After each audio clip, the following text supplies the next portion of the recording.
ఉన్న బంగారాన్ని విడిపించి ఆ రోజు ఆన్లైన్ రేటుకే మేము కొంటాం. Sharma gold company. సదాశివ సమారంభాం శంకరాచార్య మధ్యమాం అస్మదాచార్య పర్యంతం వందే గురు పరంపరాం. ఆదిత్యాయ చ సోమాయ మంగళాయ బుధాయ చ గురు శుక్ర శనిభ్యశ్చ రాహవే కేతవే నమః. శృంగేరి జగద్గురు పీఠాధిపతులకి, కంచి పీఠాధిపతులకి నమస్కారములు తెలియజేసుకుంటూ కార్యక్రమాన్ని ప్రారంభిద్దాం. ఈ మార్చి నెల 16వ తారీఖు నుంచి 31వ తారీఖు వరకు 12 రాశులలో జన్మించినటువంటి వారికి ఏ విధంగా ఉండబోతుందో తెలుసుకునే ప్రయత్నం చేద్దాం. ముఖ్యంగా ఈ యొక్క గురువు వృషభ రాశిలో సంచారము, కుజుడు మిథున రాశిలో స్తంభించి సంచారము, అలాగే కేతువు కన్యా రాశిలో, మరియు శని భగవానుల వారు కుంభరాశిలో సంచారము. ఇక 12వ రాశి అయినటువంటి మీనరాశిలో శుక్రుడు, రాహువు, రవి, బుధుని యొక్క సంచార ప్రభావం వెరసి ఈ 12 రాశుల మీద ఈ నవగ్రహాల యొక్క ప్రభావం ఏ విధంగా ఉండబోతుంది, అలాగే మనము దైనందినటువంటి జీవితంలో భాగంగా 16వ తారీఖు నుంచి 31వ తారీఖు వరకు మంచి రోజులు ఏంటి, చెడ్డ రోజులు ఏంటి, ఏ రోజుల్లో ఖర్చు ఎక్కువగా ఉంటుంది, ఏ రోజుల్లో ఆదాయం ఎక్కువగా ఉంటుంది, ఏ రోజుల్లో అనుకున్నటువంటి పనులు పూర్తి చేసుకోగలుగుతారనే విషయాల గురించి క్లుప్తంగా తెలియజేసే ప్రయత్నం చేస్తాను. వీక్షించండి. మార్చి 16వ తారీఖు నుంచి 31వ తారీఖు వరకు ద్వాదశ రాశులలో భాగంగా తులారాశిలో జన్మించినటువంటి వారికి ఏ విధంగా ఉండబోతుందో తెలుసుకుందాం. తులారాశి వారికి గత కొన్ని రోజులుగా ఇబ్బంది పడుతున్నటువంటి సమస్యలకి చరమగీతం పాడబోతుంది గ్రహాల యొక్క సంచార ప్రభావం. కారణం ఏంటంటే యోగకారకుడు అయినటువంటి శని షష్టమ స్థాన ప్రవేశం చేయడం, ఇదే షష్టమ స్థానంలో షష్టగ్రహ కూటమి ఏర్పడుతూ ఉండడం, ఇదే షష్టమ స్థానంలో సంబంధించినటువంటి సూర్యగ్రహణ ప్రభావం కూడా ఉండడం వెరసి తులారాశి వారికి అద్భుతమైనటువంటి రాజయోగము పట్టబోతుంది. గుర్తుపెట్టుకోండి, పరిస్థితులు అనుకూలంగా వస్తాయి. ఆ వచ్చినటువంటి అవకాశాలని, అనుకూలంగా ఉన్నటువంటి పరిస్థితుల్ని మీరు పాజిటివ్గా మార్చుకునే స్థితి మాత్రం మీ చేతుల్లోనే ఉంది. కాకపోతే ఇక్కడ గ్రహాలలో ప్రధానంగా ఇబ్బంది పడాల్సినటువంటి అంశం ఏంటంటే విపరీత రాజయోగాన్ని ఇవ్వబోతుంది. విపరీత రాజయోగం అంటే ఏదో గొప్పదనుకోకండి, కష్టపెట్టి ఫలితం ఇవ్వడం. ఈ తులారాశి వారికి చాలామంది కష్టపడ్డ ఫలితం దక్కట్లేదండి, కానీ కష్టపడ్డందుకు తప్పకుండా మీకు ఫలితం దక్కబోతుంది.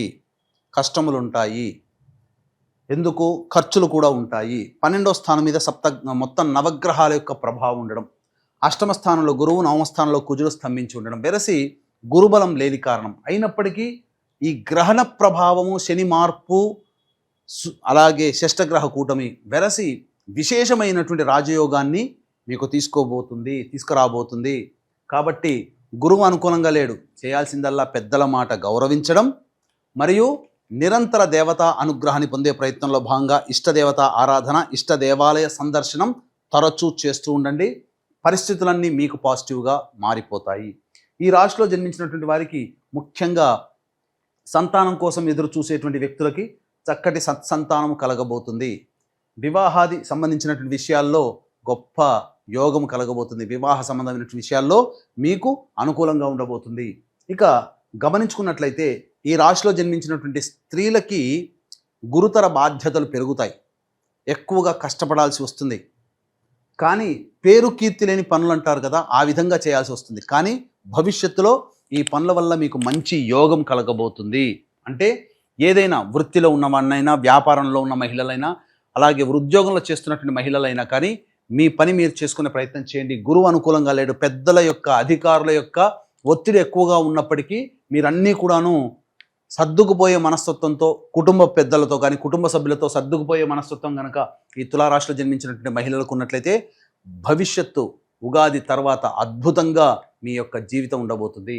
అయితే ప్రధానంగా ఈ యొక్క గ్రహణ ప్రభావము, శని మార్పు మరియు షష్టగ్రహ కూటమి ప్రభావము మేషము, మిథునము, కర్కాటకం, సింహం, కన్య, వృశ్చిక, ధనుస్సు, కుంభ, మీన రాశిలో జన్మించినటువంటి వారికి ఉంటుంది. కాబట్టి ఈ రాశిలో జన్మించినటువంటి వారికి ప్రధానంగా, అలాగే తులారాశిలో జన్మించినటువంటి వారికి గురువు, కుజుడు అనుకూలంగా లేని కారణం చేత సూర్యగ్రహణం రోజు, అమావాస్య రోజున, షష్టగ్రహ కూటమి ఏర్పడుతున్నటువంటి రోజున ప్రధానంగా సాయంకాలం సూర్యాస్తమైన తర్వాత సర్వదోష నివారణ పూజలు హోమాల్లో భాగంగా ప్రత్యంగిర, బగళాముఖి, రాజశ్యామల, వారాహి, ధూమవతి హోమాలు మరియు కాలభైరవ హోమము, అలాగే విద్య, వివాహ, ఉద్యోగ, దాంపత్య, అనారోగ్య సమస్యల నివారణకి సర్వదోష నివారణ పూజల హోమాలు అనేటువంటివి పీఠమాధ్వర్యంలో చేయించడం జరుగుతుంది. అవకాశం ఉన్న వాళ్ళు ఈ యొక్క కార్యక్రమంలో మీ గోత్రనామాదులు నమోదు చేసుకోవచ్చు.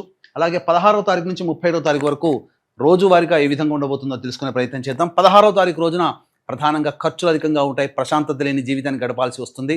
గత 2 రోజులుగా ఏ విధంగా ఇబ్బందులు ఎదుర్కొంటారో అదే విధమైనటువంటి ఇబ్బందులు కూడా ఈ యొక్క తులారాశి వారి ఇబ్బందులు ఎదుర్కోక తప్పదు.